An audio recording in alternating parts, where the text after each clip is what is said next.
పోలవరం జిల్లా దేవీపట్నం అటవీ ప్రాంతంలో పెద్ద పులి సంచారం కలకలాన్ని రేపుతోంది. డ్రోన్ సాయంతో పులి కదలికలను చిత్రీకరించిన అటవీ శాఖ అధికారులు వీడియోను రిలీజ్ చేశారు.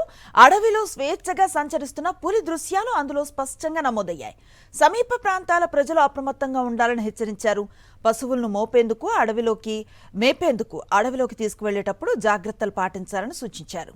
పులిని పట్టుకునేందుకు ప్రయత్నాలను ముమ్మరం చేశారు. చిరుత సంచారానికి సంబంధించి పూర్తి సమాచారాన్ని మా ప్రతినిధి హరీష్ అందిస్తారు. హరీష్, చెప్పండి, ఈ పులి సంచారం విషయంలో గ్రామస్తుల్లో ఎలాంటి ఆందోళనలు కనిపిస్తున్నాయి? అలాగే అటవీ అధికారులు దీన్ని పట్టుకునేందుకు ఎటువంటి చొరవ చూపిస్తున్నారు? డీటెయిల్స్ ఏంటి? గడిచిన 3 నెలలుగా పోలవరం జిల్లాలో పెద్ద పులి సంచరిస్తుంది.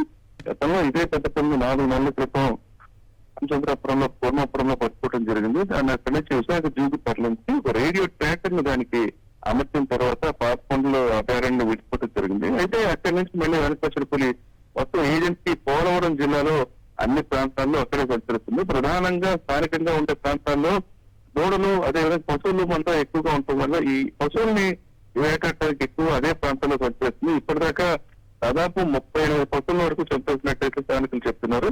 అటవీ శాఖ అధికారులు కూడా ఎక్కడ దూడలను చంపినా సరే వాటి కాంపన్సేషన్ పే చేస్తున్నారు.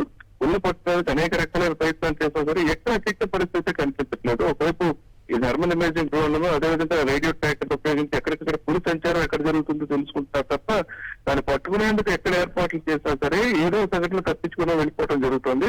ఇప్పటికే 3-4 సార్లు ట్రాప్లు ఏర్పాటు చేసి ట్రాకులో తిరిగి పుల్లు బంధించే ప్రయత్నం అయితే జరిగింది. దీనికోసం స్పెషల్ ప్రత్యేక ర్యాపిడ్ ఫోర్స్ బృందాలు అదేవిధంగా హనుమాన్ టీములు కూడా తీసుకొచ్చి పులిని ఏదో రకంగా బంధించే ప్రయత్నం అయితే చేశాయి. అయితే గ్రామాల్లో ఎక్కడికక్కడ గ్రామ శివార్లో సంచరిస్తే దాంతో గ్రామస్తులు చాలా చుట్టుపక్కల దేవీపట్నం మండల గ్రామం అంతా గ్రామాల ప్రజలందరూ కూడా చాలా భయాందోళనకు గురవుతున్నారు. ఎందుకంటే పశువుల్ని వాళ్ళు సురక్షితంగా ఉంచుకోవడం కూడా కష్టమైపోతుంది. దాంతో గ్రామాల్లో టాంపం వేయించి పశువులు సురక్షితంగా ఉంచుకోవాలి, చీకటి పడితే బయట రాకూడదు, వీటన్నిటి అంశాల మీద అవగాహన కలిగిస్తున్నారు కదా ప్రచారం నిర్వహిస్తున్నారు.